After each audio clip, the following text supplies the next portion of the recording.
برمدا حسن شيخ لaba imtixaan ayuu ilaahay dhaxda ka geli waa wixii uu ka gooynayay dadka gobolka Banaadir waa wixii ay culimo badan inkaarta ugu ridaysay dawladiisa oo ay u dhaysay ilaahay dawladda kuuma toosi buuq dhaxda uga jira waa imtixaan waxa ku noqday nimankan la yiraahdo Dani iyo sidoo kale Axmed Maxamed Islaan Axmedowe shalay ciidanka dawladda balad xaawo ayay tageen iyaga oo waliba wada nin la yiraahdo Janan ujeedkuna uu ahaa in meeshaas maamul iyo howlo kale oo Jubbaland aysan raali ka ahayn laga sameeyo orada ka dhacay guuldaro iyo dhabar jibin ayaa ciidankii soo gaartay helicopterkii waa laga cararay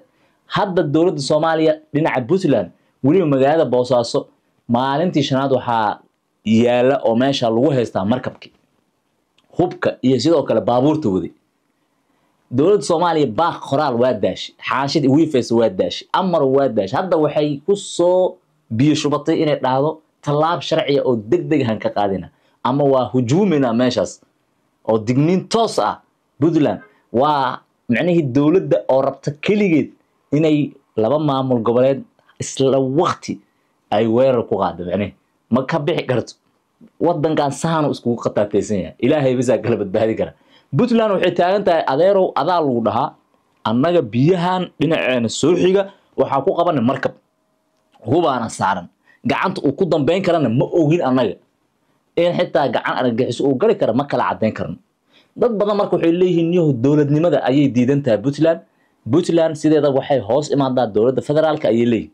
hase yeeshee Puntland waxay leedahay niyo andaan hoos imaana xitaa annaga waxaan lahayn wargelin meesha markaba ku soo socda hubna waa saaran yahay muhiim waaye nabadgelyaha idinku soo dhaafo in la leeyahay runta saas waa in loo sheegay leeyahay sababtoo ah dhinacaas wixii amni dara ka imaada ayaga lagu xisaabtami lahaa waxa la leeyahay dhinacina ka imaada mugta hadii marka hadda ayaga ay qabteen wax ay u arkeen qatar dalka iyo dadka inuu geli karo in lagu amaano waa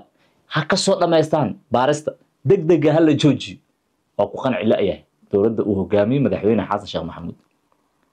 wili cadaadiskii Turkida aad uma soo barataarayaan oo hawshan laba mar camal ay soo tuureen waraaqado waa ka dageen wafdiya tagay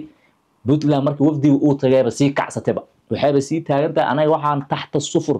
aan la tagaa hoostan tagaa waa soo ogaana guntiis hoose marka arinta hal waxa lagu xali karaa Puntland kisteeda in la siiyo hubkan tirada badan iyo gaadiidka meesha saaran nimankan dagaal ay kula jiraan naftigooda argagixisada IS balaayay is haystaan waxooda hala siiyo hub badana ka baxay